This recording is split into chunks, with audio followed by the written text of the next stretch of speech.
everyone. The third episode of the podcast with no name. Tonight I'm joined with Goosebumps Stan. Hello. And, of course, Josh Wasaki or Josh Reviews Incorporated.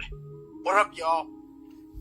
And tonight you are going to be listening to a ghoulish review of book number 2 in the original 62 of Goosebumps, Stay Out of the Basement.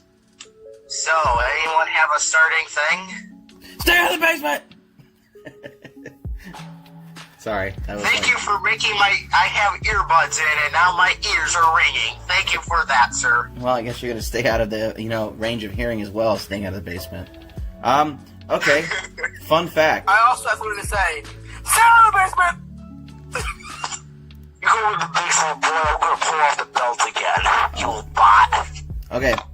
So, fun fact, we live in Florida. I'm pretty sure Josh has the same problem here. Florida is essentially composed of, limestone and sand. So because of that, we don't have basements because it's just not safe to build them here. So, American version would be stay out of the attic. I'm a loser. Well, I grew up with a basement, so I read this book when I had a basement, so... Okay. So, some facts you were asking for. Stay Out of the Basement is the second book in the original 62 of the Goosebumps series that had debuted in, if I'm not correct, I could be wrong about this, but I think Stay Out of the Basement came out in 92, same as Dead House. Yeah. I believe so. It is one of the few books that does not use Tim Jacobus' original artwork. The artist was not Tim Jacobus for this. Wait, does anyone here actually know who that was? I think it says it on the book, but whoever it was only did this one shot. They didn't do another one. There's only one other book out of the 62 that doesn't have his artwork, and that was Be Careful What You Wish For. But at this point, the series was still geared towards girls, hence the purple. And once again, the main protagonist is female. So I'll leave Josh. Do you have any tidbits on this book? Tidbits. Honestly, I like it very much. It would be my favorite if it wasn't for Slappy and, Kugak Doom and all that. I do think the ending is quite terrifying. Good point, okay. Brandon, what do you have to say about the book? Well, first thing I was going to say is, Stay Out of the Basement was the third Goosebumps book I ever read. Because the second one was One Day at Horrorland, and the first was, of course, Say Cheese and Die Again. Oh, wow. And I'm just going to say this. I really like the book. I remember... So my grandpa of course, have a basement. And in the basement, my grandpa does plants. Oh. And I read this book in wintertime, and he was doing plants, and one night I accidentally went down there, because I think if I remember right, we had to do a project for school, and I did a video of my grandpa's basement. All right. And I had to use his old crappy, camera. And I used it, and I recorded it, and I remember he walked down the basement, he said, stay out of the basement, and I remember I kept thinking he was Dr. Brewer the entire time, and I got a little paranoid after that, and then I stayed out of the basement for 2 months. Wow, so you were able to put yourself in the character's shoes there with a real-life event. That's pretty cool. I remember reading it on a car ride from Park back to my house in Chicago. Midway in the ride, this is the one book that actually scared me. And my dad was asking me if I had to go to the bathroom. And I was so engrossed into the book that when he asked me that, I screamed. Wow. Very interesting. I almost caused an accident accidentally. Wow. Wow. So Josh attempted murder, Brandon lived the book. It was years after I saw the episode first that I read the book later on. I wasn't super impressed with it. I didn't not like it. It just Dead House was better. Okay, That yeah. was pretty good, yeah. I don't know. You can see more of my points and thoughts on my Goosebumps Ghost reviews that never got put out. So let's see. The premises of the book kind of felt weird. Like, the book was more descriptive than the TV show did it justice. You know, like, it talks about how the basement actually looked, and I got a good imagination for it, and I was like, wow, this is kind of freaky. Yeah. Yeah. But I do like the idea that I can understand why the father was doing it. Because the mom said, you need to fight for your job, you won't be happy either. I can see that, why you want to build or make a continuous work, so in the hopes of maybe make something impressive that would get him his job back. Did anybody else get a Fly vibe or reference going on here? It felt like The Fly. I did so many times. Like, it was The Fly with plants. I didn't see the fly at the time I read the book. I didn't see the fly, but yeah, every time I go back and read it now, I get the Fly vibe from it.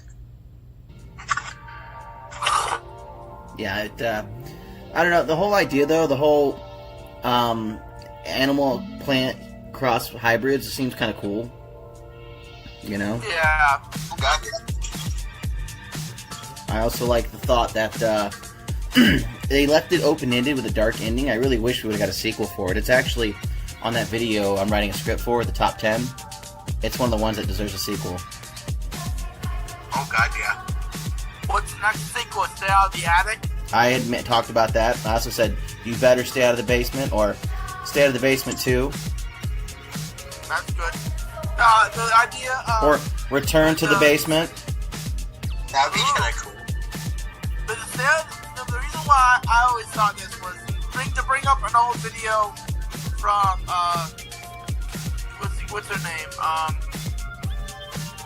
From the Watch Mojo crew, when they did the review on this. They did 10 episodes of Goosebumps. They said it's possible that now that the family is just gonna be stuck with going to plant copy and the plant copy of the dad for eternity, for like forever. Yeah. And hey, Brandon, did you just say you to Watch Mojo? I don't usually watch them now. Dude, seriously, I can get on a Watch Mojo kick, and before I know it, I've spent like 4 hours watching it. I'm like, what the fuck happened? I'll admit, I get on Watch Mojo kick too, but if I don't have to watch them, I don't. I don't know. They're like... The only two Watch Mojo things I actually watch Mojo and Miss Mojo. That's the only two I watch. Oh, This well, Mojo I hate. I don't know about all I that. hate- You lost me, but that's like when I watch Chills. When I watch Chills, I'm trying to fall asleep. Like, he's so chill, it puts me to sleep. Like, it's not that he's got bad content, but he just talks like this, and it makes me really tired, and I can't finish the video because now I'm asleep. See, you're making Josh tired. I know, I'm sorry, but like, yeah, Chill's impression was dead on. I've watched Chills for a very long time, and then after a while, I'm like, you know what, you're just making me tired. Why the fuck do I want to watch you anymore? I like that, dude. I'm having a bad day. I need a nap. Put some Chills on, and I'm gone. He's chill. That's what I usually do now. If I'm really having a bad day, I'll put Chills on and I'll fall asleep. Really. Okay, I'll admit, there's one Chills video I still love, which is number 15, Burger King foot lettuce. Yes. Anyway. One Chills video I love is the one where it's a bunch of ghosts or demons, and it was like videos on the internet you never should watch, and or some of that, and it was a girl playing in her room, and all of a sudden a gigantic shadow hand just picked up and grabbed her. I'm like, the fuck? Alright, well, we're getting off topic. Okay, well, we can make a little episode about Chills later on. Yeah, let's reel it back in here.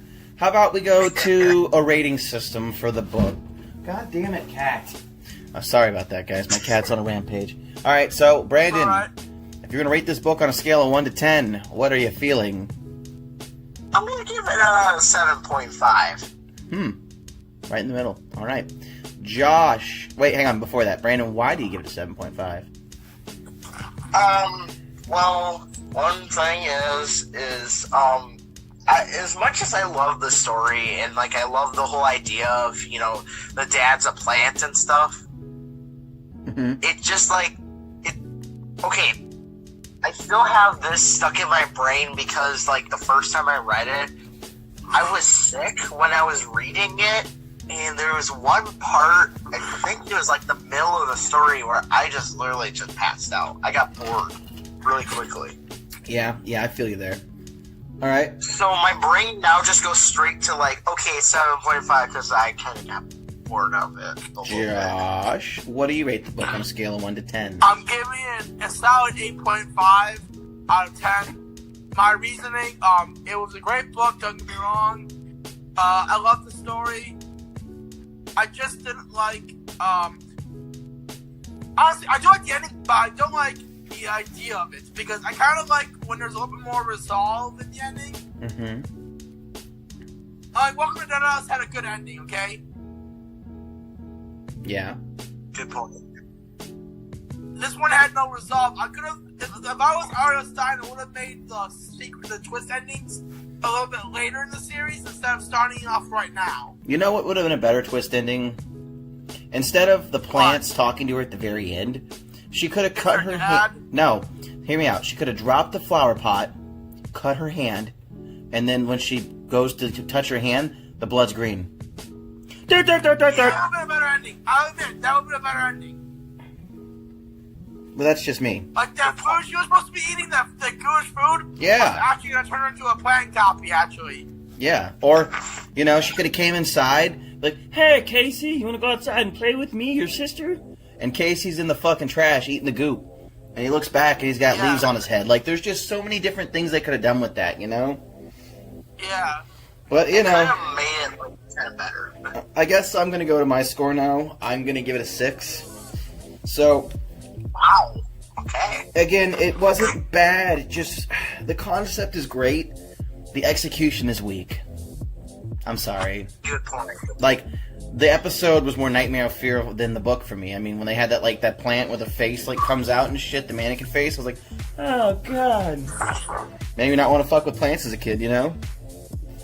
Okay, I'm just going to say this right now. The scariest episode in all Goosebumps, I had to admit, is for ending purposes, is My Best Friend's Invisible, where they turn around, the parents turn around, and there's eyes and a mouth in the back of their fucking head.